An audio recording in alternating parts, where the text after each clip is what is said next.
Another congratulations is in order.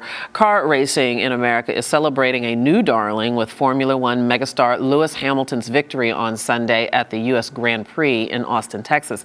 Hamilton stole the lead on the 24th of 56 laps from his Mercedes teammate, Germany's Nico Rosberg, forcing him off the road in a daring mood, I'm told. It's his 10th win this season. He made history in 2008 as the youngest driver ever to win the Formula One World Championship.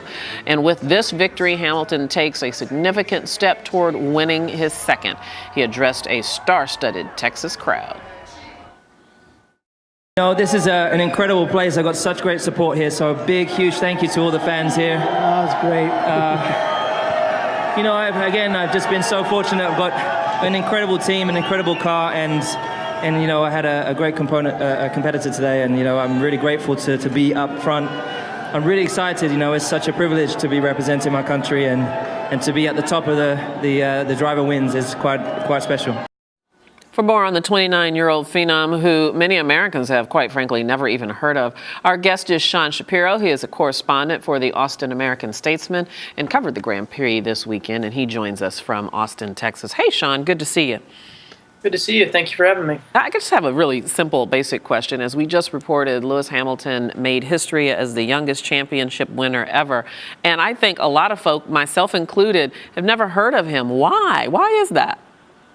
Well, I think the biggest reason is Formula One doesn't really have the foothold in the United States that it obviously would like to have.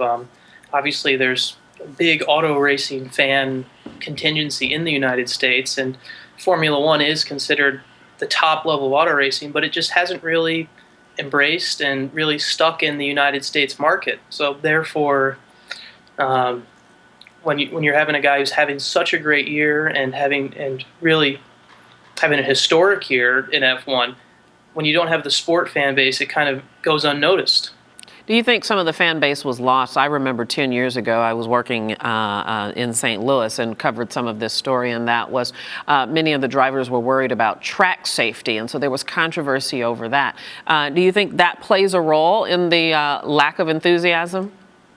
I think Formula One certainly got a black eye in the United States, and if you look back to 2005, the United States Grand Prix was still in Indianapolis, and it was there from actually 2000 to 2007. And in 2005, there was, as you said, there was some safety concern over Michelin tires at the time in the track in Indianapolis. And the race in 2005, only 6 drivers actually raced in it. 14 drivers boycotted the race, and it wasn't an immediate fallout, but it was part of the fallout that 2 years later there wasn't a race in the United States again for 5 years.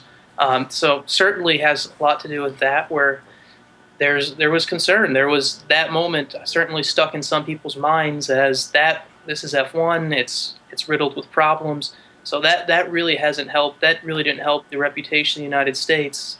And obviously not having the track here in Austin is the first specific F1 built track in the United States. While there's been Grand Prix and races in the United States in the past, nothing had been specifically designed for F1 with sustainability in the future. And that's what they're trying to work towards now with kind of a foothold here in Central Texas. I want to ask you about diversity, because there's been a lot of talk about it as it relates to car racing in general, and then I would imagine Formula One specifically. Do you see an increased trend in the interest in racing amongst diverse crowds?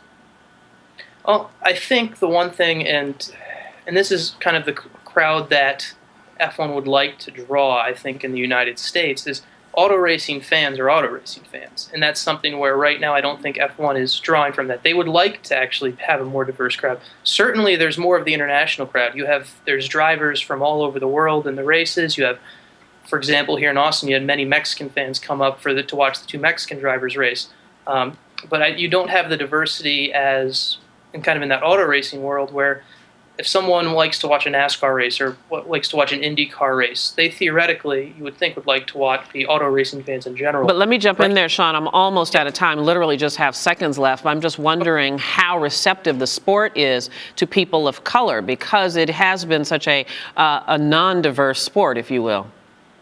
I think I don't know the exact numbers, and I don't have an exact scientific answer to it, but I definitely think, obviously, a guy like Lewis Hamilton has definitely helped that. He's a biracial African American driver, British American driver, and he has done it. I'm going to have to jump in, Sean. We're all out of time. We're out of show, but thank you so much. Thanks for being on.